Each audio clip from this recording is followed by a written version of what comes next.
Madame, Monsieur, bonsoir et bienvenue. Pas question pour l'Africa Sport d'évoluer en Ligue 2 cette saison. Tels sont les propos du président Kyotea du club vert et rouge. Et ce soir, nous en parlons. En effet, le communiqué du comité d'urgence de la Fédération ivoirienne de football a informé de sa décision selon laquelle l'Africa Sport participera au championnat de Ligue 2 cette saison. On en débriefe tout de suite et maintenant dans le Grand Talk.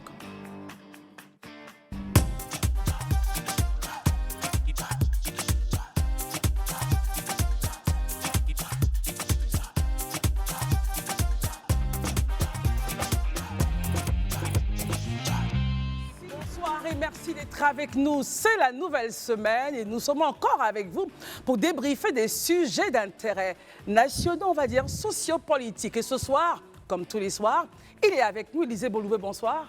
Bonsoir Christelle, bonsoir chers amis, bonsoir chers téléspectateurs. C'est un plaisir renouvelé en tout cas de me retrouver encore ici ce soir. Et c'est avec beaucoup d'entrain qu'on entame la semaine. Et le plaisir est partagé pour nos très chers. Herman Aboua, bonsoir. Bonsoir Christelle, chers amis, bonsoir chez vous. Marius Komoué, bonsoir. Merci d'être là. C'est plutôt moi. Merci à tous. Bon téléspectacle à tous et à toutes. Daouda Koulibaly, bonsoir. Merci d'être là ce soir. Bonsoir Christelle, bonsoir à tous et surtout bonsoir chez vous. Daouda, je reste avec vous. La Fédération ivoirienne de football, en sa séance donc, du comité d'urgence réuni par rapport à tout ce qui se passe avec la montée de l'ISCA en Ligue 1, la décision en tout cas de faire monter l'ISCA et le sort de l'Africa, donc laissé au choix de la Fédération ivoirienne de football. La Fédération ivoirienne décide que l'Africa redescende en Ligue 2. Réaction, Daouda. Bon, je pense que la semaine, il y a 3 ou 4 jours, lorsqu'on parlait de même sujet ici, le communiqué du TAS a été assez clair, puisqu'il donnait le libre arbitre à la Fédération ivoirienne de football de faire le choix. Soit, en tout cas, une chose était certaine, l'ISCA devait reprendre sa place en Ligue 1. Maintenant, le choix revenait à la Fédération ivoirienne de football de dire si elle laisse l'Africa en Ligue 1 avec ISCA et je crois bien il y a un troisième club, Yamoussoukro, qui devait monter, ou bien soit faire redescendre simplement l'Africa en D2. Je pense qu'ils ont choisi la méthode de faire redescendre l'Africa en D2. Pour moi, ce n'est que justice qui est rendue à Innova Sporting Club, tu vois, dans la mesure où... Pourquoi justice rendue? Parce qu'ils ont gagné leur procès. Le fait qu'ils ont gagné leur procès, ce n'est que justice qui leur a été rendue pour qu'ils réclament leur place. Maintenant, libre à l'Africa de porter plainte où ils veulent. Maintenant, on verra bien dans la suite des choses comment ça va se réaliser sur le terrain. Mais à quelques jours de l'ouverture du championnat, je me dis pour ma part que la Fédération ivoirienne de football, pour moi, elle choisit en fait la solution la plus facile. Pourquoi la solution la plus facile, Daouda? Je reste avec vous. En fait, pourquoi je dis la solution la plus facile? Parce que dans la mesure où il faut faire remonter 3 clubs pratiquement en Ligue 1, techniquement, ça va devenir difficile. Il faut trouver qu'on appelle ça, les licences pour Yamoussoukro et autres. Deuxième chose, c'est vrai qu'ils ont reçu 8 milliards. Est-ce que les 8 milliards sont là actuellement? Je ne sais pas. Mais est-ce que faire monter 3 clubs en même temps en Ligue 1, financièrement, est-ce que ça ne peut pas devenir problématique pour eux? Parce qu'il faut financer tous ces clubs-là, donner le temps à ces 3 clubs-là de se préparer et autres.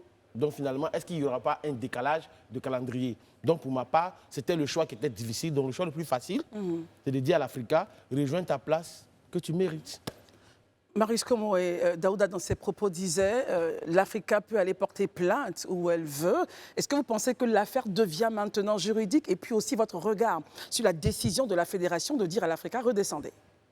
J'avoue que la décision de la Fédération de faire rétrograder l'Africa en Ligue 2 est pour nous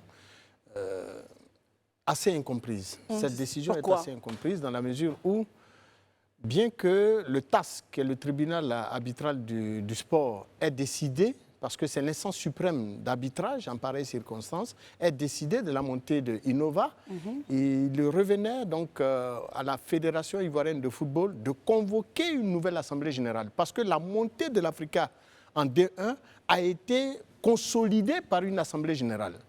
et une assemblée générale extraordinaire qui a réuni l'ensemble des actionnaires, je veux dire l'ensemble des associations membres de la FIF. Et donc, c'est après analyse de la situation par le comité, j'allais dire, de la FIF qui a planché sur la descente de l'Africa en Ligue 2, de convoquer, c'était à ce comité de convoquer. Il devrait tout simplement se réunir pour décider d'un jour, à notre humble avis. Parce que l'Assemblée générale de la FIF, les décisions qui découlent de l'Assemblée générale sont sans appel. Alors, vous voulez dire que la réunion d'urgence qui a eu lieu donc pour décider de ce point n'a pas de poids de le faire par rapport à la réunion de l'Assemblée générale qui aurait dû être convoquée, c'est ce que vous dites? Mais les décisions de l'Assemblée générale sont souveraines. Tout à fait. Même le TAS, encore moins la FIF, peuvent justement entériner sur une décision prise en Assemblée générale, dans le fonctionnement d'une association. Et dans le cas d'espèce, l'Africa ayant eu la consolidation de sa montée en 2-1, en Ligue 1, par une assemblée générale, il aurait fallu une assemblée générale, pour rétrocéder l'Africa en Ligue 2 ou le maintenir en Ligue 1. En l'occurrence, la FIF a vraiment fait du tort parce que, je vais vous dire, l'Africa, dans le cadre de cette montée en Ligue 1, a fait certainement des recrutements qui lui ont coûté. Des investissements. Des investissements qui lui ont coûté, des recrutements de joueurs, d'entraîneurs, qu'ils ont essayé de pallier justement à un certain nombre de défaillances qu'ils traînaient en Ligue 2 pour pouvoir mieux se préparer en Ligue 1. Aujourd'hui, on les rétrograde en Ligue 2 avec tout ce qui s'ensuit. Eh bien, je ne pense pas que les dirigeants de l'Africa resteront les bras croisés. Est-ce que vous êtes d'accord avec Daouda qui dit que c'est la voie la plus facile pour la fédération? Bien entendu. Étant entendu que la FIF ne veut pas avoir le TAS sur son dos, la FIF préfère, pour éviter justement une sanction de la communauté internationale du sport, dominée ici par le TAS, ou même par la FIFA, la FIF, évitant justement d'avoir affaire à ces instances internationales, préfère donc le moindre mal qui est de rétrograder l'Africa en D2. Très bien. Élisée Boloube, vous observez donc la décision, mais j'aimerais avoir selon vous, est-ce que l'Africa a une voie de recours pour faire changer la décision à quelques jours de l'ouverture du championnat, justement? Bon, je ne sais pas si... Bon, l'Africa peut certainement avoir une voie de recours. Ça serait peut-être aussi d'essayer de contester cette décision-là devant le TAS encore. Ça va devenir encore un autre périple, encore à quelques jours seulement du début du championnat. Mais je pense qu'il faut qu'on cherche, pour moi, la solution la plus juste et la plus adéquate. Je l'ai dit ici la dernière fois. Exactement. Pour moi. Et quelle est-elle? En réalité, quand vous regardez le verdict donné par le TAS, la personne incriminée en réalité, ce n'est ni l'Africa, ni l'ISCA, c'est la fédération. Et puis tous ces démembrements, qui sont des démembrements autonomes, qui ont pris cette décision, notamment le comité d'éthique et la commission de recours. C'est eux, en fait, en réalité, qui ont été incriminés par le TAS, parce qu'on a dit dans leur procédure, il y a eu des vices. Donc, la personne a même de subir, en réalité, les préjudices liés à cette action-là. C'est la fédération. Donc, on ne peut pas faire imputer ça à un club. Moi, j'estime. Quand bien même j'ai trouvé que la décision prise pour faire monter l'Africa, de faire rejouer le match, depuis le début, j'ai trouvé que c'était injuste. Oui, vous l'avez dit. Oui, je l'ai dit sur le plateau ici, mais j'estime pour ma part que dès l'instant que la montée de l'Africa a été entérinée en Assemblée générale et que tout a été mis en œuvre, acté d'ailleurs, et parce que tous ceux qui sont en première division, les fichiers sont déjà partis à la CAF, que tout ça a été déjà fait, je crois que c'est à la fédération d'endosser la responsabilité de tout ce qui s'est passé et puis de trouver une solution qui soit à même de ne pas impacter négativement les différents clubs. Quelle solution, par exemple? Mais de maintenir l'Africa en D1 et puis de faire monter la deuxième équipe qui est restée là-bas. Non, ce n'était pas Yamsoukro, c'est une autre équipe. Mais pour que cette équipe-là monte et que finalement, on se retrouve à un nombre pair dans le championnat de D1. Ça va être une situation exceptionnelle, mais comme on le dit, à mesure exceptionnelle, à situation exceptionnelle, mesure exceptionnelle. Est-ce que la fédération, justement, a les moyens de pouvoir tenir 18 clubs, selon vous? La fédération a les moyens. Nous sommes champions d'Afrique. Nous avons une cagnotte. Même si aujourd'hui, le chèque est là, que l'argent n'a pas encore été viré, mais c'est sûr que l'argent va être viré. Donc, cette base-là, on peut déjà prendre un certain nombre d'engagements. Moi, je pense pour ma part que pour la sérénité du monde sportif ivoirien, mieux vaut aller dans le sens de l'apaisement. Et pour moi, le sens de l'apaisement, c'est de maintenir l'Africain en D1. Et c'est de permettre que ISCA et l'Africa, et l'autre club qui, lui, est certainement passé à autre chose, la deuxième division, puisse aussi revenir en D1 pour qu'au moins on puisse avoir une atmosphère sereine. Aujourd'hui, la Côte d'Ivoire... Vous pensez que ça peut de nature à pouvoir un peu distraire l'atmosphère en ce moment? Je vous prends juste un exemple. À supposer qu'à la suite de la décision prise par la fédération, l'Africa décide d'aller au TAS. La commission n'a pas démarré, hein. Parce que le TAS aussi va essayer d'examiner la situation. Surtout que le TAS, dans son verdict, a dit il laissait la latitude à la fédération de décider de la suite. Mais lui, il estime que Isca doit être en D1. En disant ça, c'est une voie qu'ils ouvraient pour la fédération pour leur dire qu'on ne peut pas remettre en cause tout ce qu'on a pris comme décision. Mais une chose est certaine, Isca pour elle, là seulement doit monter. Maintenant, si vous voulez conserver l'Africa, ça c'est vous qui regardez. Donc, c'est dit cette voie-là, quand même, le TAS l'a offerte. Comment on appelle ça, la fédération? Herman Aboua, sous quel postulat vous observez tout ceci? D'abord, je soutiens tout ce que Élisée Bolbo vient de dire. Mais moi, je vais revenir sur des propos... Daouda, vous n'avez pas la parole. Les propos du président du Denguélé FC de Guinée, qui est lui, qui a un club, qui est le président d'un club qui est en Ligue 1. Allons-y. La crise aurait pu être évitée si la FIF avait adopté d'autres alternatives. Il continue, les décisions de l'Assemblée générale de la FIF qui avait validé la montée de l'Africa Sport en Ligue 1 sont souveraines. Il continue, le TAS a respecté cette souveraineté en rejetant la demande de l'ISCA de modifier le classement et en se limitant à ordonner l'intégration de l'ISCA en Ligue 1, ce que Élisée vient de dire. 4. La FIF aurait dû convoquer une nouvelle Assemblée générale extraordinaire pour trancher sur la question, sur le cas de l'Africa. Et il dit, en se substituant à l'AG, en décidant unilatéralement de maintenir l'Africa en Ligue 2, le comité d'urgence a enfreint les résolutions et les droits acquis. Une nouvelle AG s'impose. Il propose même cela à l'Afrique. Maintenant, pour venir à moi-même, donc, sur les points du président du Denguélé, vous vous dites, sur ces points, on aurait pu éviter la crise. Ce sont eux qui sont les animateurs. L'AG, comme on l'appelle, Marius l'a dit, elle est souveraine, on ne va pas rappeler ça. Un comité d'urgence, c'est une réunion entre des copains dans une fédération. Laissons-moi finir, je continue. Allez-y. L'Africa ne s'est pas lui-même déclaré vainqueur de la Ligue 2. L'Africa a été déclaré vainqueur d'une poule par la fédération. Elle a joué contre le vainqueur de l'autre poule de la fédération qui est monté en Ligue 2. Et l'Africa a été vainqueur après une finale disputée avec ce club-là qui est monté déjà en Ligue 1. L'Africa, tout naturellement, aujourd'hui, est-ce que quelqu'un qui est vainqueur, qui a gagné une finale pour être vainqueur d'une Ligue 2 doit redescendre pour aller en Ligue 1? Ça, c'est la première question. À qui on a remis un trophée? L'Africa n'a pas participé à l'élaboration du calendrier des matchs. Et l'Africa ne s'est pas lui-même attribué un stade qui a été distribué aux différents clubs de Ligue 1. Le stade Félix Houphouët-Boigny. Et pour terminer, les licences, comme Élisée l'a dit, les licences de la CAF ont été remises aux différents clubs de Ligue 1, dont l'Africa Sport.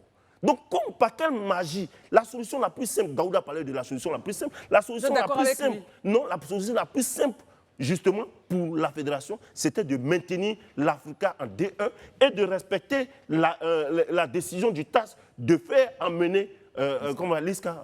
C'était la plus simple. Pourquoi chercher à créer une crise? Moi, je vais dire une chose peut-être à Idriss Diallo. Il est le président de la fédération, oui. Mais il est sorti d'une CAN organisée ici, qu'on a remportée. On a vu les polémiques, on sait combien le monde du football en Côte d'Ivoire critique sa gestion. Il n'a pas besoin de cette autre crise. Surtout que c'est les gens, aujourd'hui, plus mais vous regardez bien, que ce soit les supporters de la SEC, que ce soit même les supporters de l'ISCA, tout le monde souhaite que l'Africa soit en Ligue 1.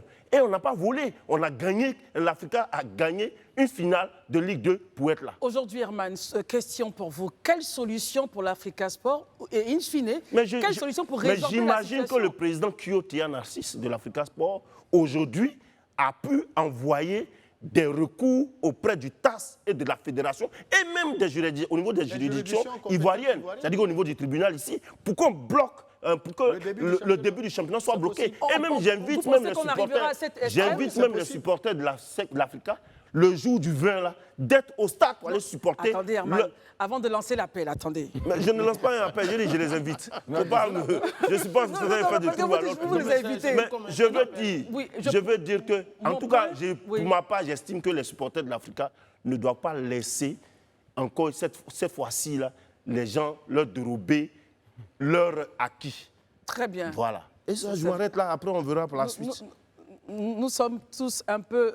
c'est vrai que même Élisée, qui a été donc un grand supporter de l'ISCA, a donné son point.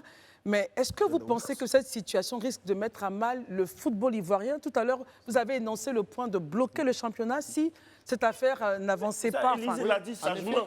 C'est possible, Marius Komoué? Oui, bien sûr, dès lors que l'Africa est en droit de saisir les tribunaux ivoiriens. Est-ce que ça ne va pas nous mettre à mal vis-à-vis de la CAF et juste de l'élan qu'on a bien... Si on s'en tient aux faits, Herman, attendez. Si on s'en tient aux faits tels que nous les avons vécus, tant au niveau de la fin du championnat de Ligue 2 et de la montée de l'Africa consolidée par une assemblée générale qui est du reste souveraine, je ne vois aucune juridiction dans le monde qui pourrait donner tort à l'Africa Sport d'être en Ligue 1 cette année. J'aimerais écouter Daouda. Daouda, vous avez un point, allez-y. Moi, je pense que sur ce plateau-là, on allait avoir... Il y a des gens qui ont manqué leur vocation. Ils devaient être juristes du sport. Daouda, allez-y directement à votre point. Parlant, je souhaite qu'on puisse sortir des émotions concernant cette histoire d'Africa. Parce qu'on sent l'âme du supporter en toi qui souffre. Ce n'est pas bien grave, on comprend. Mais ce que je veux dire, regarde la chose avec beaucoup de froideur. Allons-y, Daouda. La froideur ici, c'est quoi? C'est que dit le communiqué du TAS? Allez-y. Il faut redonner sa place à Isca. Après le championnat, qui était premier avant le... Tu n'as pas bien lu le communiqué. Attendez, il termine, Herman. Allons-y, Daouda. Isca était premier, était champion, était allé normalement en D1. En Ligue 1, oui, c'est ça. Bon, D1, Ligue 1, c'est la même chose. C'est ça, oui. Donc, techniquement, si par magie, après avoir rejoué le match, parce qu'il y a eu beaucoup de choses, l'Africain est devenu champion, on leur a redonné la coupe, franchement, on peut leur reprendre la coupe, redonner la même coupe. Non, ne riez pas, ça fait peut-être rire, mais on a vu des athlètes au niveau, même aux Jeux Olympiques, à qui on a retiré la médaille. Donc, on peut retirer la coupe à l'Africa. Question pour vous, Daouda. Il parlait tout à l'heure que nous allons à la crise qui pourrait peut-être même faire bloquer le championnat et que la solution la plus simpliste que vous avez énoncée tout à l'heure ne serait pas la bonne. Moi, en fait, Christelle, généralement, quand je le dis toujours, ça peut peut-être blesser certaines personnes, mais je dis, les gens qui ne sont pas intelligents, généralement, c'est eux qui aiment tout ce qui est compliqué. Les gens intelligents aiment la solution de la facilité, parce qu'ils se facilitent la tâche. À la vérité, aujourd'hui, si Isca doit monter, qu'on doit rester dans les règles de l'art, en vérité, Isca monte, l'Africa descend. Mais si l'Africa doit monter, il y a un club, il y a un troisième club qui ne mérite même pas d'être en tête de liste, qui va se retrouver en D1. Mais où vous mettez cette problématique? À un moment donné, il faut mettre nos organes, pour parler comme les Camerounais, de côté. Quel est ce troisième club?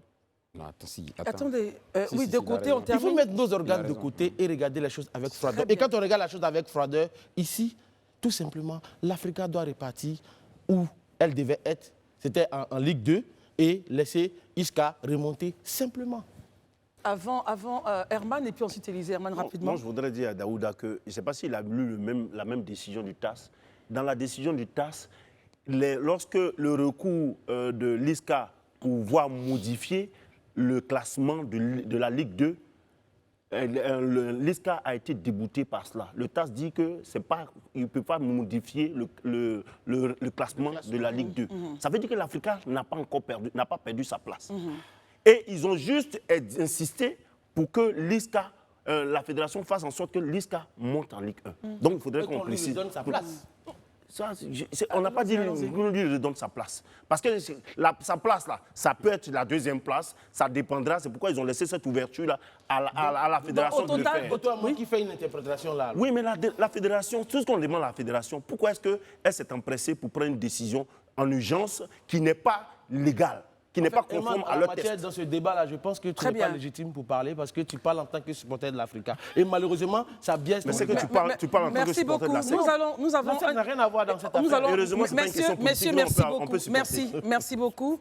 Juste une pause. On va écouter le président de l'ISCA. Il est au téléphone. Nous allons donc prendre langue avec lui. Bonsoir, président, et merci d'être avec nous ce soir.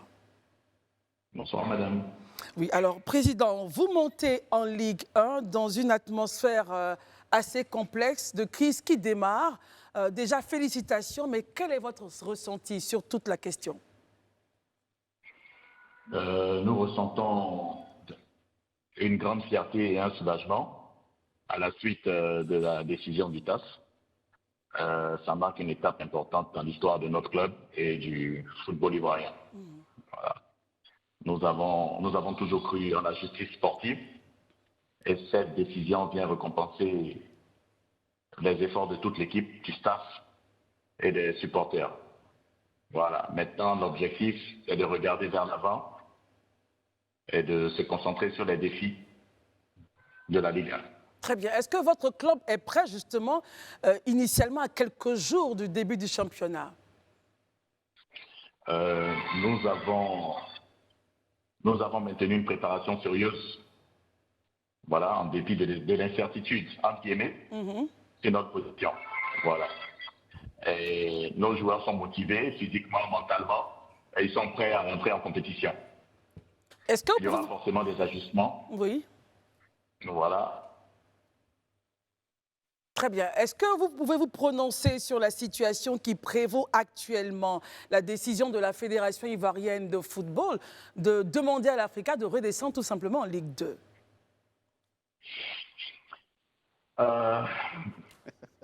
Allô? Oui, oui. Bon, c'est un peu difficile. Je pense que moi, je suis plutôt concentré sur mon club. Et je ne sais pas vraiment je passe en ce moment par rapport à l'Afrique. Très bien. Merci en tout cas, Président, d'avoir pris langue avec nous ce soir. Merci beaucoup. Et encore félicitations à Niska. Merci. Merci beaucoup.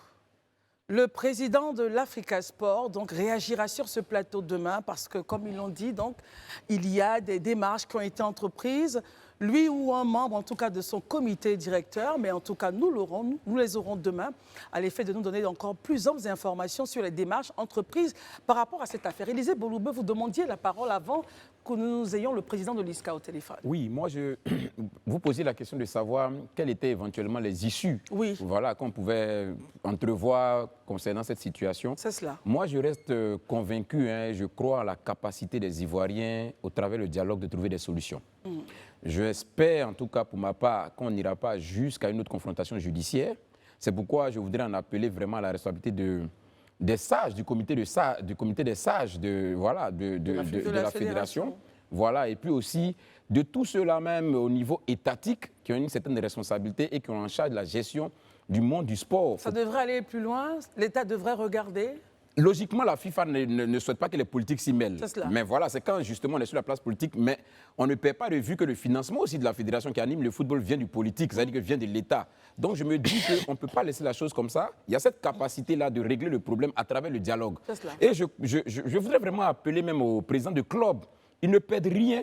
Honnêtement, c'est vrai peut-être qu'aujourd'hui, il y a eu des ressentiments de part et d'autre à cause de cette situation, mais il ne perd rien à ce que l'Africa soit en train de jouer la D1, moi je pense. Donc peut-être qu'il faut plaider auprès de la fédération, voir avec la fédération quels sont les mécanismes qu'on peut mettre en place pour garantir vraiment la participation et de l'Africa et des autres clubs en D1. C'est une réalité.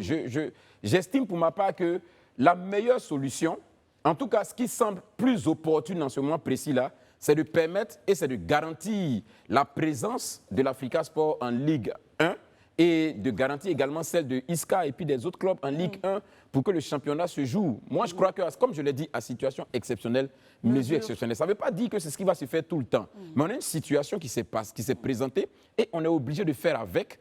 Je pense quand même qu'on a suffisamment de sagesse et d'intelligence pour comprendre que face à une crise, il faut chercher les solutions les plus idoines. Et pour moi, parmi ces solutions idoines-là, celle de maintenir l'Africa et de permettre la participation, en tout cas de tous ceux qui doivent être en Ligue 1, soit cette solution-là qui soit privilégiée. Voilà ce que je peux dire. Marius Kombo, la FIFA devrait, selon vous, faire volte-face. Est-ce que c'est possible? Mais si d'ordinaire, l'Africa allait en justice contre la décision du comité d'urgence de la FIFA, il va sans dire que la juridiction compétente, au regard des éléments que l'Africa va certainement produire avec la décision de l'Assemblée générale qui a confirmé justement sa montée en Ligue 1, je le dis et encore une fois, je voudrais le répéter à qui veut m'entendre, que je ne vois aucune autre juridiction parce que chez nous, dans le fonctionnement des associations, les décisions, encore une fois, je le répète, les décisions de l'Assemblée générale sont souveraines. La FIFA est une association avec des membres qui sont les clubs. Et donc, à la suite d'une assemblée générale librement convoquée par la FIFA pour statuer sur le cas de l'Africa, les clubs ont décidé de commun accord et à l'unanimité, pour ne pas dire à la majorité, de voir l'Africa en Ligue 1. C'est acté, c'est conclu dans les résolutions de cet AG. Alors, d'où vient-il que la FIFA, loin de se baser sur cette résolution de l'AG, décide de réunir un comité d'urgence suite à la décision du TAS de ramener Isca en Ligue 1, d'évincer l'Africa en le rétrocédant en Ligue 2. Cela est inacceptable. Très bien. Alors, Herman Aboua, nous avons donc une information assez chaude. Allez-y. C'est la correspondance effectuée par le président de l'Africa Sport d'Abidjan au président du comité exécutif de la FIFA. Ils disent entre autres que, au nom et pour le compte de l'Africa Sport d'Abidjan, nous vous adressons la présente correspondance pour dénoncer les cas de violation des statuts de la FIFA constatés à la suite de la décision rendue le 13 septembre 2024 par le comité d'urgence de la FIFA.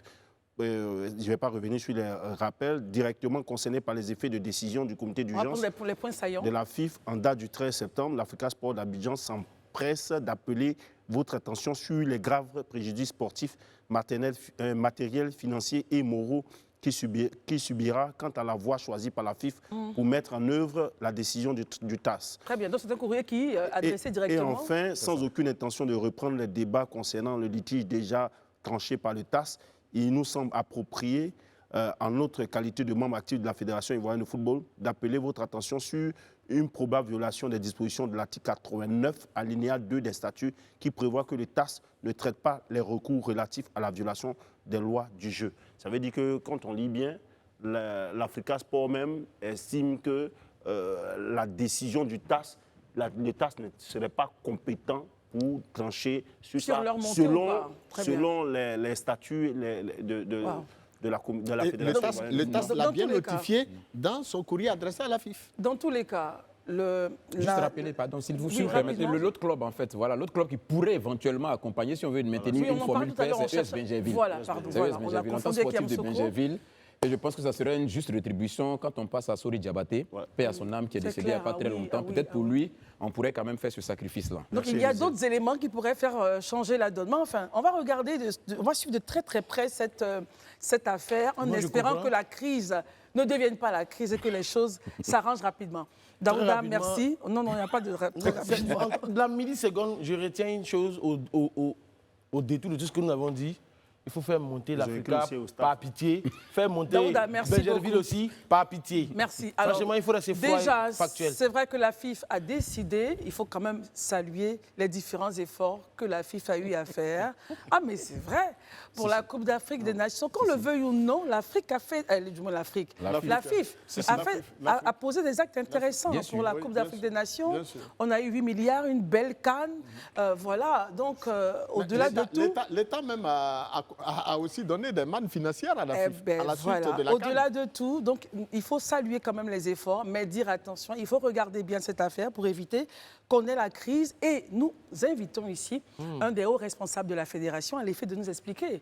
Peut-être qu'il y a des raisons que nous ne maîtrisons pas qui ont poussé donc cette décision. En tout état de cause, nous allons suivre de très près ce dossier. Demain, on aura l'Africa en ligne. Alors, messieurs, après le sport, je vous envoie donc à l'ouest du pays. On part à Guiglo, le RHDP, en démonstration de force. Les cadres, les élus, les populations, les militants ont fait tous direction vers Guiglo pour saluer les efforts du chef de l'État, tout bien orchestré par les différents cadres, la ministre d'État Anne-Désirée Oloto, le ministre Wagondo, Mabry Touakeuse. Marius, comment est réaction sur ce sujet? Cela dénote de la vitalité d'un parti. Il n'y a rien à dire qu'un parti essaie de mobiliser ses militants, ses sympathisants dans une région du pays. C'est la suite logique d'ailleurs. C'est cela même que nous recherchons, que les partis politiques soient en ébullition un peu partout sur l'ensemble du territoire national et fassent montre de leur volonté de convaincre l'électorat, de convaincre les populations sur leurs projets de société et leurs programmes de gouvernement. Et ça, le RHDP l'a si bien compris que bien qu'étant au pouvoir, continue de mobiliser les masses, d'expliquer son projet de société, d'expliquer son programme de gouvernement, mais de faire également le point des acquis depuis leur avènement au pouvoir à ce jour. C'est intéressant. Seulement, la zone qui a été choisie est une zone pour nous, est une zone assez problématique. Pourquoi? En termes de développement. Quand on sait que dans cette zone, la question de l'électricité est un véritable casse-tête chinois pour les populations. Les questions d'adduction d'eau potable sont des questions cruciales aujourd'hui dans l'ouest du pays. Je prends une ville comme Bangolo, mais vous n'avez pas d'électricité dans la ville. Aussi, il y a de l'électricité. Dans toute la ville de Bangolo, il n'y a pas d'électricité. Mais la qualité de l'électricité qui est servie dans cette zone... donc là, on revient sur la qualité, la pas qualité de l'électricité. Mais dès lors que vous pouvez rester toute une nuit entière sans électricité. Quand l'électricité vient le lendemain matin, eh bien, c'est pour une période bien donnée. 3 heures, 4 heures, vous êtes interrompu. L'eau, alors là, on n'en parle pas. Il n'y a pas d'eau courante dans les robinets. À Bangolo. Mais c'est moi qui vous dis, et dans les villages, on ne vous en parlera pas. Mais dans la ville de Bangolo, les gens ont fait des forages. Des forages, et c'est avec l'eau de pluie que les populations, certaines populations arrivent à se laver. Et je sais de quoi je vous parle parce que nous sommes régulièrement interpellés par nos structures de représentation dans cette zone qui nous dit voilà les problèmes que nous avons. Donc, et je vous évite les questions de connexion Internet et tout ça. OK, donc avant de passer la parole à Élisée, au-delà donc de la mobilisation qu'on a eu à voir, au niveau donc de l'implantation du parti, vous dites qu'il y a des problèmes cruciaux à régler. C'est ça votre point? Si l'objectif du parti au pouvoir, le RHDP, est de créer donc cette émulation au sein des populations et en même temps profiter de l'opportunité pour recueillir les préoccupations en vue d'y trouver des solutions, comme les problèmes que je vous ai évoqués tantôt, la question d'eau, la question de l'électricité, l'accès de certaines villes et de certains villages qui sont totalement, les voies sont totalement impraticables, des voies principales d'une ville à une autre dans l'ouest sont totalement impraticables. Je pense que, ils ont fait une bonne initiative. Élisée Boloube, votre point. Alors, démonstration de force, oui, mais Marius Komwe pose des problèmes très cruciaux. Il parle d'adduction en eau potable, il parle d'électricité, ce seraient les vrais problèmes à regarder dans cette région-là. Élisée.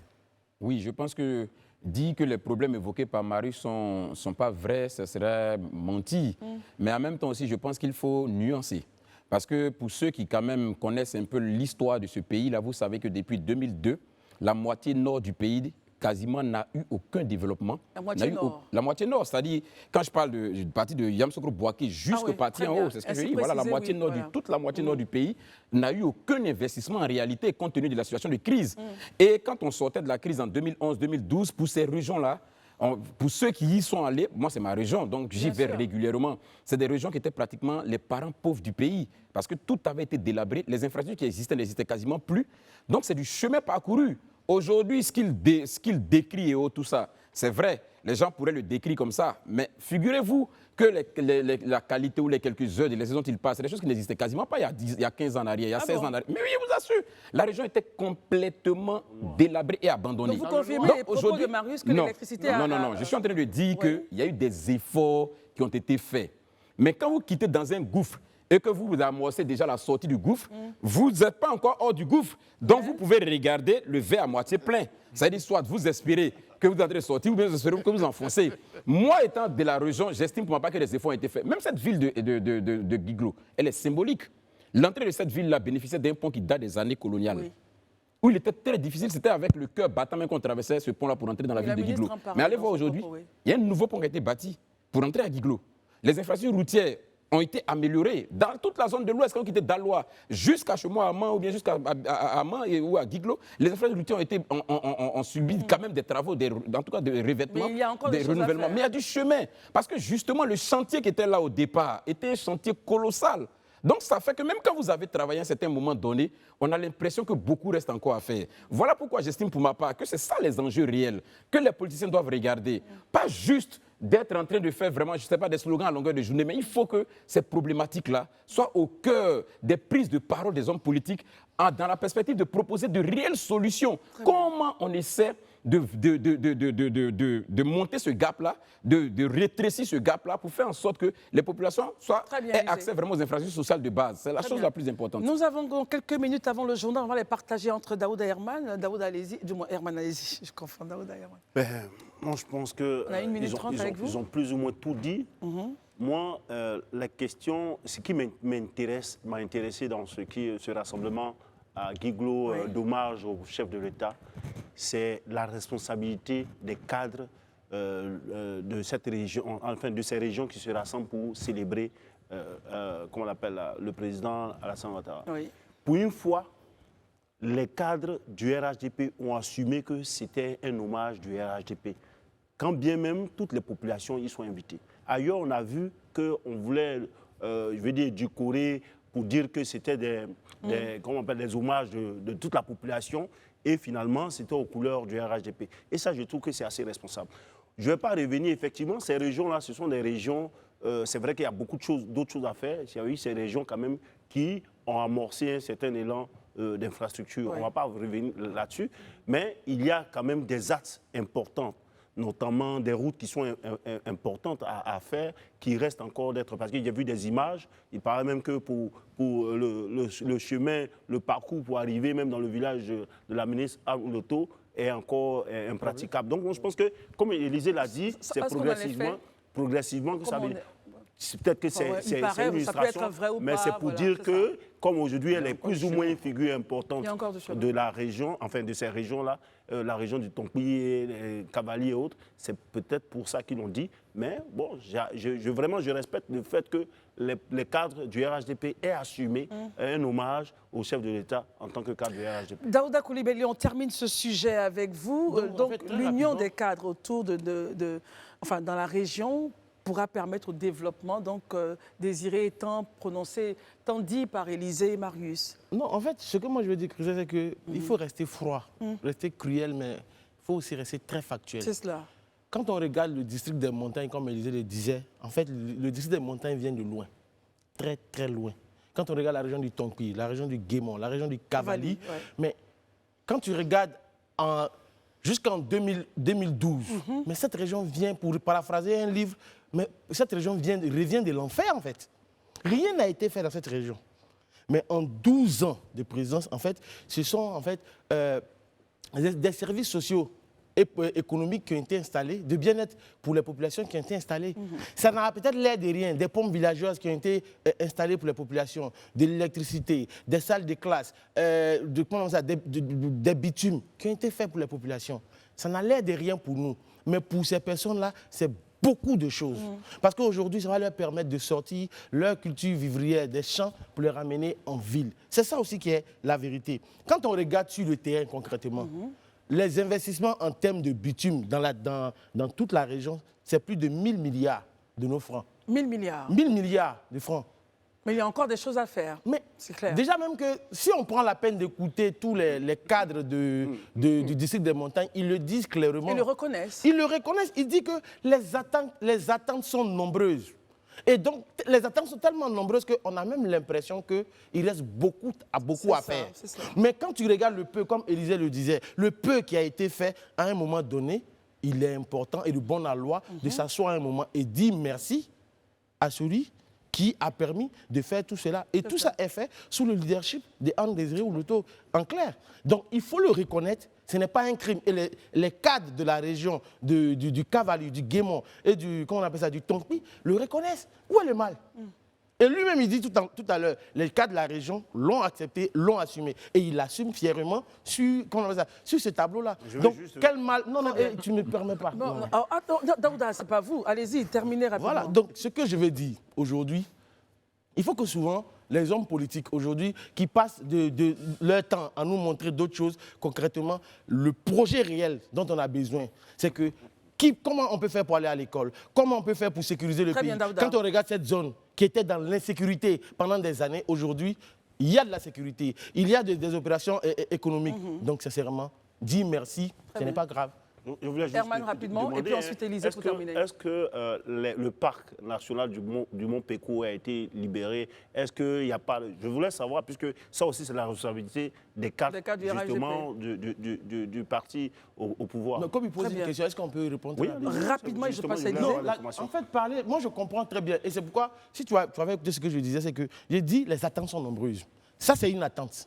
Je pense que dans la perspective, des réponses peuvent être trouvées. Justement, et c'est par rapport à cette perspective que je m'adresse à Élisée. Élisée, autour de Mme la ministre d'État Anne-Désirée Oloto, il y a un véritable leadership, un leadership qui rapproche un peu tous les cadres. Est-ce que justement, avec elle en chef de file, cette région pourra avoir donc ses vœux exaucés, Élisée? Moi, je pense qu'il y a des indicateurs quand même qui permettent de comprendre que la ministre, d'une manière ou d'une autre, pose des pas et commence, en tout cas dans l'opinion, à avoir un certain nombre d'assentiments. Vous voyez, c'est une dame qui est allée à la conquête de la région avec des cadors du régime précédent. Oui. Et non des moindres, en fait. Et elle a eu le suffrage des populations. Ça veut dire quelque part, à un moment donné, sur la base, je dis, de son équation personnelle à la population, on lui a permis d'être présidente de région. Tout à fait. Et aujourd'hui, pour ceux qui sont de la zone, parce que nous, on fréquente régulièrement, c'est une dame qui est quand même présente sur le terrain. Franchement, il faut le dire, qui est présente sur le terrain.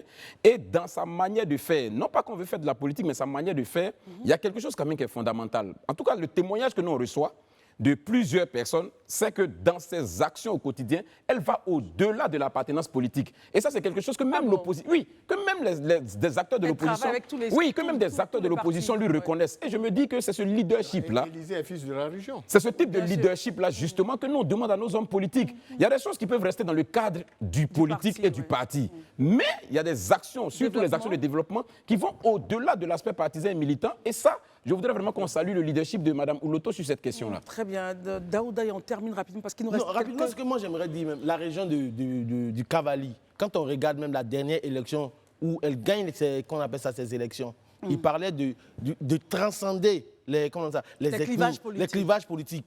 Mais qu'est-ce qui fait gagner la dame? Mais c'est toute la région qu'elle prend à bras le corps. Parce que quand tu regardes le nombre d'années où cette région est restée enclavée, mais elle arrive à le sortir, à trouver des perspectives pour les gens, à redonner le sourire aux populations. Mais justement, ce n'est pas la raison pour laquelle Élisée parlait d'une raison qui pourrait être fondamentale, Marius Komoé. Elle travaille avec tous les partis. Non, mais c'est important. Un leader d'une telle trempe devrait aller justement pêcher des militants, y compris dans l'opposition politique à son parti, pour alimenter justement son parti. Et elle le fait tellement bien. C'est pas ce qu'il a dit. Il a dit qu'elle consulte, assurément. Elle travaille avec tout. Il n'y a pas de clivage, il n'y a pas de barrière. Si c'est pour le développement de la région, non, mais elle est présidente de région. En cette qualité, elle est tenue de travailler. Bon, c'est parce que sous nos cieux, on pense que l'occupation de certains postes devrait nous amener à être des ennemis des autres. Non. Mais dans les faits, un leader d'une telle trempe, surtout président des régions, devrait avoir cette démarche de travailler avec tout le monde pour le développement de la région. De sa région. Et c'est en sa faveur et nous l'apprécions. Dieu merci d'ailleurs, au niveau du RH du pouvoir en place, il y a quand même des élus RHDP, des cadres RHDP qui sont ces excellents exemples-là dans leur région. Moi, je me souviens, lorsque, comme on l'appelle, Père Sonab, le ministre, l'ancien directeur général du port autonome d'Abidjan, Gossio, qui est là, c'était quelqu'un, Marcel Gossio, c'est quelqu'un qui consultait beaucoup, mais vraiment l'appelait grand frère, le consultait beaucoup parce que j'ai eu à suivre ça, mais parce qu'elle n'a pas mis la casquette politique voilà, là-dessus. Et ça, là-dessus, je crois bien que... C'est ce qu'il faut, Herman, pour développer nos régions. Et c'est ce qui fait qu'au niveau... Lorsque vous partez, par exemple, au niveau de la région de Lamé, vous allez avoir la carrue de Patrick Hachi. C'est des élus comme ça que le RHDP a la chance d'avoir, et je pense que ces gens de leadership-là, ça transcende, on l'a dit ici, on ne va pas revenir là-dessus, et ça se voit que la population... Je voulais juste faire une précision. Rapidement. Alors, au niveau de l'électricité, de la couverture de l'électricité, je n'ai pas dit que du travail n'avait pas été fait. Je disais tout simplement, le taux de couverture nationale aujourd'hui, en Côte d'Ivoire, c'est 88%, hein, ce qui n'était pas le cas hier. Au niveau de la région? Mais bien sûr, mais au niveau de la région, j'implore les décideurs actuels d'y jeter encore un regard prépondérant et à la matière Côte d'Ivoire de faire encore plus. De faire encore plus. C'est rattrapé, c'est très bien. Alors, laissons-moi Bon, au-delà de ce... Non, pas que je me suis rattrapé. Ne les écoutez pas, allez-y, on vous écoute. Et puis, vous avez, par exemple, Côte d'Ivoire Énergie, qui fait du grand boulot à la matière... Non, depuis des années. Et ça, nous suivons ça de très près. Et c'est le lieu pour nous de féliciter des jeunes cadres ivoiriens nommés à des postes qui nous font plaisir. Quand ce n'est pas bon, nous dirons que ce n'est pas bon. Quand il y a à dénoncer, nous dénoncerons. Mais quand des gens font du bon boulot, il faut l'apprécier. Pour l'instant, pour ce qui nous est donné de voir à Bangolo et dans d'autres la sous-région de l'Ouest, là, il y a du travail à faire. On vous a compris, Marius. Merci beaucoup. À tout à l'heure. Merci d'être avec nous. C'est la seconde partie de ce temps d'antenne. Nous allons directement nous tourner vers les États-Unis, Washington, D.C., pour prendre langue avec Leila Ndiaye, founder, President and Chief Executive Officer de L&D Global Network. Pourquoi?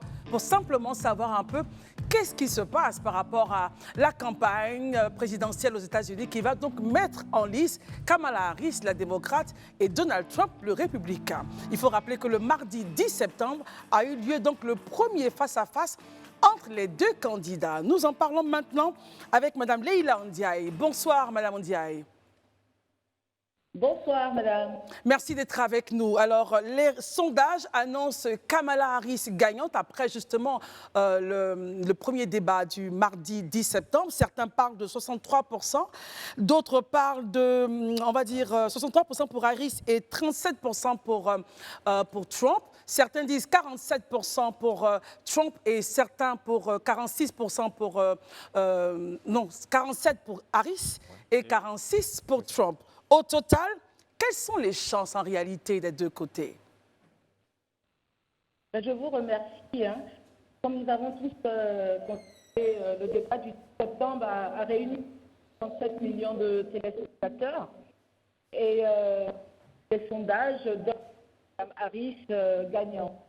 Bon, cependant, les sondages que vous venez de me citer, tout dépend de la maison. Exactement. Si on se fie au sondage de Reuters et ISOP, ça annonce 7,5% pour Harris, 40,5% pour le candidat Trump, ce qui donne quand même une marge assez faible, un peu moins d'1% entre les deux candidats. C'est serré. Alors, donc. Moi, je veux dire qu'à très serré. À l'heure actuelle, même si ces sondages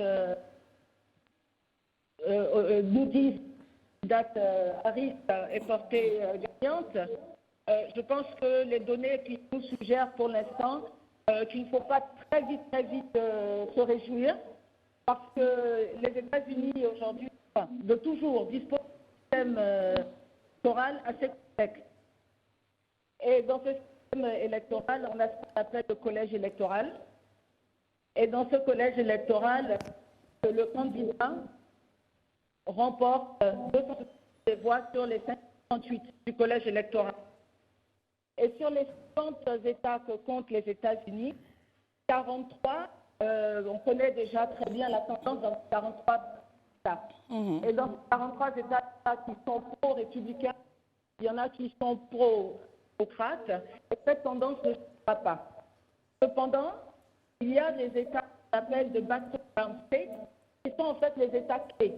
Je cite l'Arizona, le Michigan, le Nevada, la Caroline du Nord, la Pennsylvanie et le Wisconsin.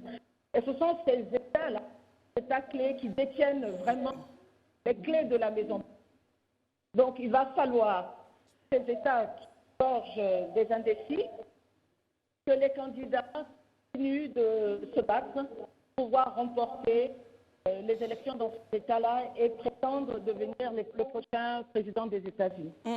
Alors, au cœur du débat, quelques éléments de langage partagés par les candidats, la question de l'immigration illégale et aussi la question de la vie. Donc, je parle de l'avortement. Alors, quel est le regard des deux candidats sur ces sujets-là?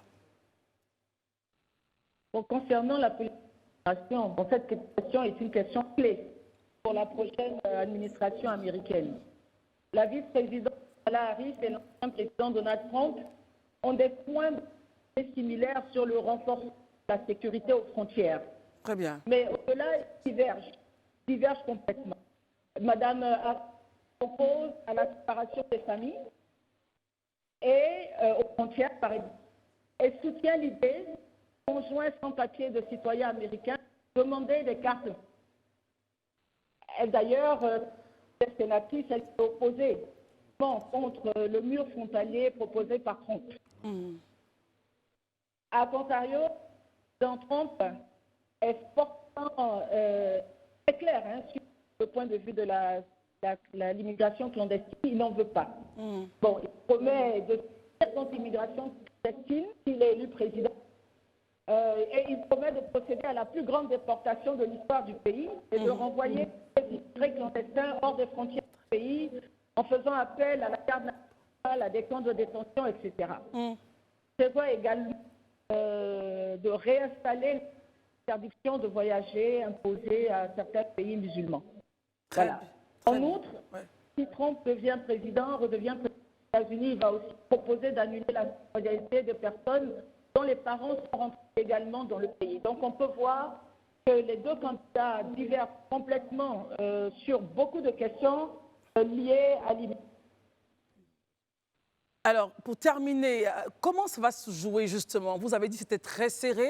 Ça va se jouer sur quoi pour la victoire de l'un ou de l'autre, Madame Leïla Ndiaye? Écoutez, ça va sur les États clés. Je n'ai pas répondu à votre question sur l'avortement, si vous me permettez. Alors, ma question était la suivante. Ça va se jouer sur quoi? Puisque c'est très serré par rapport au sondage que vous avez énoncé. J'ai bien compris. J'avais répondu déjà sur l'immigration. Je n'ai pas touché la question sur l'avortement. Par contre, concernant les États clés, comme je vous disais tantôt, tout va se passer Pennsylvanie, le Michigan et le très bien.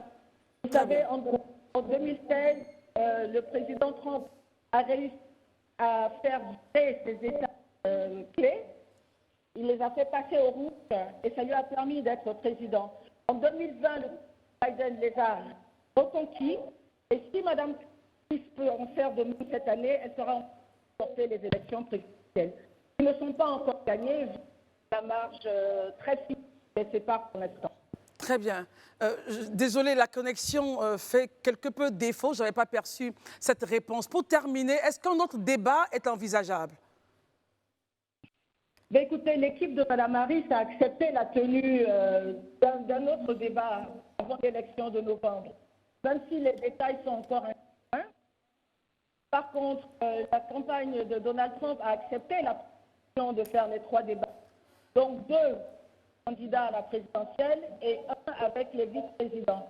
Très bien. Nous attendons le 1er octobre le débat des 2 camps, vice-présidents, et espérons avant le mois de novembre, donc courant octobre, avoir le dernier débat entre Donald Trump et la vice-présidente Harris.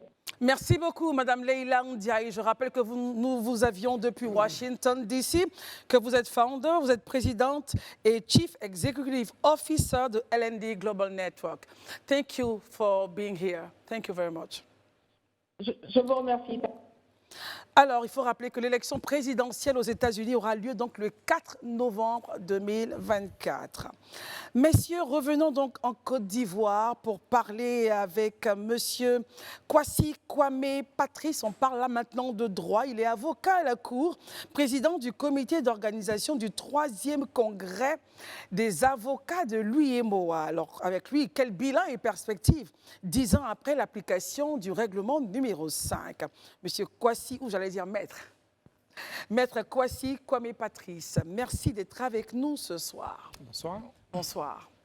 Alors, quel bilan et perspective 10 ans après l'application du règlement numéro 5? Que dit ce règlement déjà pour mieux comprendre votre point ce soir? Alors, ce règlement UEMOA, ce règlement numéro 5 qui a été pris en 2014, avait pour objectif d'harmoniser les législations des 8 pays de l'UEMOA concernant l'exercice de la profession d'avocat. Et donc, au lieu d'avoir plusieurs réglementations pays, voilà, tout à fait, il y a une réglementation commune. Une fois que cette réglementation commune est mise en place, bien évidemment, ça nous ouvre un marché commun. On n'est plus avocat de la Côte d'Ivoire, on est avocat de l'UEMOA. Et ce marché commun-là est ouvert à n'importe quel avocat qui peut exercer dans n'importe quel des 8 pays de l'UEMOA. Très bien. Alors donc, là, maintenant, les dés sont jetés. On a la mesure du sujet. Élisée Boloubeu, question? Oui, moi, je suis tout de suite intéressé par vous poser une question pratique. Est-ce que cette conférence, ou du moins ce congrès-là, va enregistrer la présence des pays, notamment de l'AES, qui sont membres de l'UEMOA a priori? Est-ce qu'aujourd'hui, c'est d'actualité? Ou bien, à ce niveau, il y a, il y a encore des réticences? Il n'y a aucune réticence à ma connaissance. Nous avons, pour ce que je sais, je peux vous dire de façon pratique que nous avons le bâtonnier du barreau du Mali qui arrive avec une forte délégation de confrères du Mali. Très bien. À titre d'exemple. Quand vous finissez d'harmoniser, est-ce que je comprends bien, s'il y a un cas, une affaire à défendre au Mali, un avocat du barreau ivoirien pourrait y aller? Tout à fait. Déjà qu'au niveau du barreau ivoirien, on estime que le nombre de ratios par habitant d'avocats disponibles est vraiment insuffisant. Est-ce qu'à votre niveau, déjà, même si vous pensez à élargir vos champs d'action ou bien d'opérationnalité, est-ce qu'il y a quelque chose qui est fait pour faire en sorte qu'il y ait un grand nombre d'avocats au barreau ivoirien, proportionnellement au nombre de population? Allez-y, allez-y. Oui. Alors, les avocats au niveau de l'espace UEMOA, pour moi, ce n'est pas une question de nombre, c'est une question de compétence. Et surtout, il ne faut pas cantonner les avocats à leur rôle traditionnel qui se limite au palais de justice. C'est cela. L'avocat est également avocat d'affaires. Vous avez des avocats qui vont au palais de justice, donc qui postulent, qui représentent les clients devant les tribunaux et les cours. Mais vous avez également une grande partie des avocats qui sont des avocats d'affaires qui ne partent pas devant les tribunaux, qui ne postulent pas devant les tribunaux. Et ces avocats-là également ont leur place dans l'espace UEMOA. Très bien. Daouda? D'accord, il n'y a pas de problème. En fait, moi, je voulais juste revenir sur la question. C'est vrai que vous parlez d'avocat d'affaires, avocat... Mais aujourd'hui, en Côte d'Ivoire, on a une problématique. Et quand on regarde les avocats qui n'aiment généralement pas parler de chiffres, combien ça coûte un avocat en Côte d'Ivoire? Combien ça coûte au Burkina, au Mali? Pourquoi on essaie de comparer un peu? Après, si tout ça rentre ensemble, qui faut-il choisir? Alors, il faut savoir que les honoraires sont librement discutés entre l'avocat et son client. Ah, d'accord. Oui, il n'y a pas de canevas bien discuté. Non, il n'y a pas de barème en tant que tel. Les honoraires sont librement discutés entre l'avocat et son client. En fonction des dossiers à défendre. Tout à fait, tout à fait. Et des intérêts en cause également. Et dans ce cas, comment est-ce qu'aujourd'hui, au niveau de l'UEMOA, vous collaborez, malgré que ça n'a pas encore été mis en place? Ah si, tout à fait. C'est l'objet même du règlement UEMOA qui harmonise la profession de l'avocat. Ça part déjà de la création des barreaux, à l'administration des barreaux, comment est-ce qu'on rentre, comment est-ce qu'on devient avocat pour entrer dans la profession d'avocat, par le stage par exemple.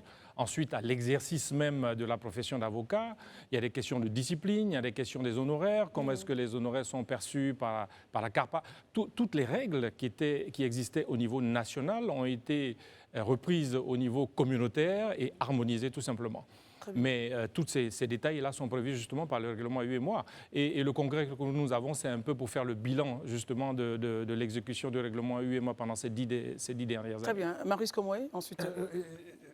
En vous suivant, je suppose donc qu'il y a eu une certaine forme de transposition de nos textes de loi au niveau local, au niveau national, dans les différents États de l'UEMOA, dans une certaine forme de résolution au niveau sous-régional, de sorte à ce qu'on ait un texte communautaire qui va régir justement. Et quelle est la force de ce texte communautaire sur les textes locaux? qui régit la profession d'exercice d'avocat. Alors ce texte communautaire, il est supranational, hein, il est au-dessus... Il dépasse les textes locaux. Tout à fait, il dépasse les textes locaux. Et je prendrai un exemple spécifique, hein, c'est la question de l'accès à la profession d'avocat. Oui. Chaque pays de l'UEMOA définissait les conditions d'accès à la profession d'avocat. Même le stage également, il y en a qui pouvaient estimer que c'est 1 an de stage qu'il faut faire, 2 années de stage, 3 années de stage. Il y en a qui pouvaient estimer que c'est avec une licence qu'on peut passer le CAPA pour être avocat. Il y a d'autres qui estimaient qu'il ne fallait pas de licence. Aujourd'hui, tous ces points sont harmonisés. Quand on rentre dans la profession d'avocat dans l'espace UEMOA, la question de l'accès à la profession d'avocat est harmonisée par rapport au diplôme qu'il faut avoir pour entrer, par rapport à la durée du stage. Justement par rapport à ce point, le stage, le diplôme. Tout est harmonisé aujourd'hui. On ne peut pas, parce que pour une raison très simple, vous ne pouvez pas prendre un avocat qui n'a pas les mêmes conditions, qui n'a pas rempli les mêmes conditions d'accès à la profession d'avocat dans un pays X et venir le faire entrer dans un pays où les conditions sont beaucoup plus corsées. Mais juste un détail, quelles sont les conditions justement pour avoir accès à la fonction d'avocat, donc répondue dans tout l'UEMOA? Alors aujourd'hui, il faut avoir un master. Il faut avoir un master, il faut passer le certificat d'aptitude à la profession d'avocat. Voilà, le CAPA, et il faut faire 3 années de stage. Herman et ensuite Daouda. Ma question, entre autres thématiques que vous allez aborder, il y a la question de la sécurisation des flux financiers, l'avocat face au blanchiment d'argent et du financement du terrorisme, et il y a même la libre circulation des avocats dans l'espace UEMOA. Comment vous allez aborder ces questions entre confrères? Alors justement, c'est l'objet du congrès. Nous avons 6 panels en tout qui abordent notamment cette question-là et nous allons en discuter au cours de ce panel. Il faut savoir qu'également au niveau communautaire, nous avons des textes communautaires sur les questions de cybercriminalité, des flux financiers. Donc nous n'allons pas inventer au cours de ce congrès-là la législation. Nous allons réfléchir sur la législation existante pour savoir comment l'avocat s'implique justement dans l'exécution de ces textes-là. Élisée ?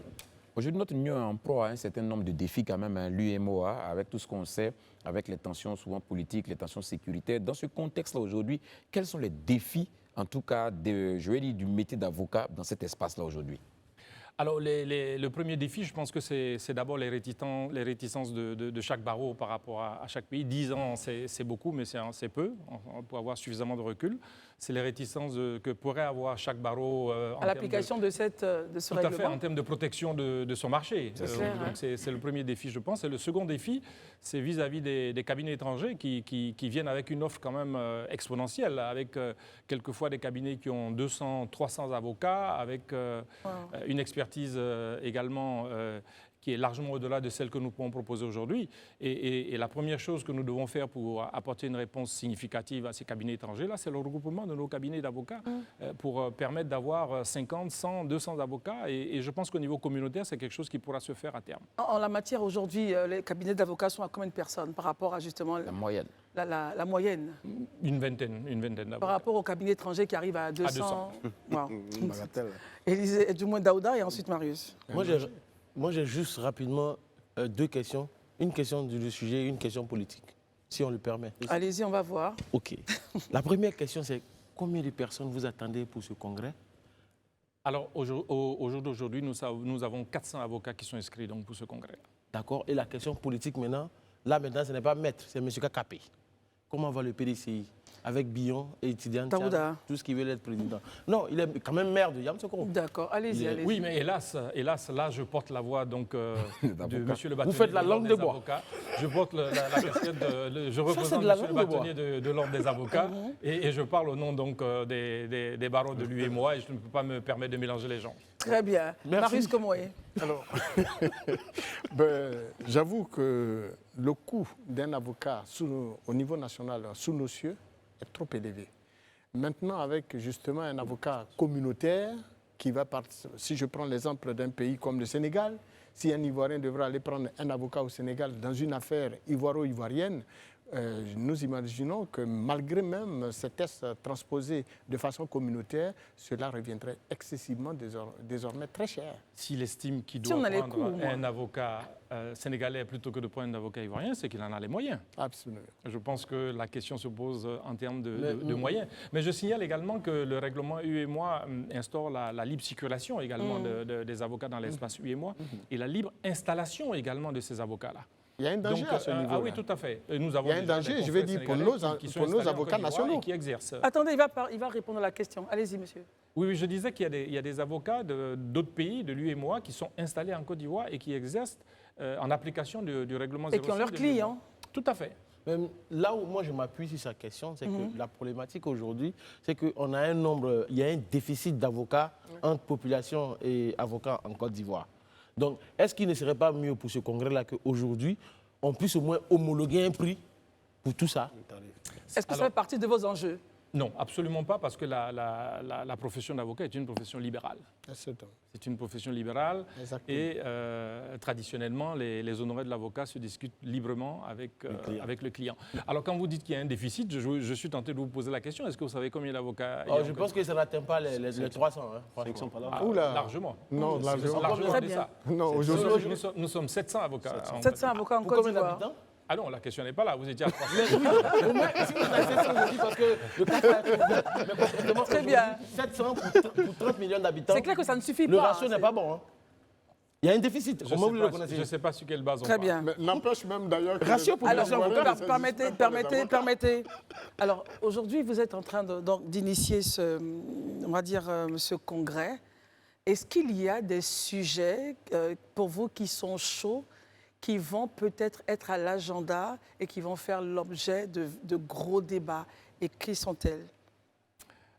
Alors, qui sont-ils, pardon? On a un sujet politique, je pense, très intéressant, parce que c'est la question de l'arrestation des avocats en période électorale dans les pays de l'UEMOA.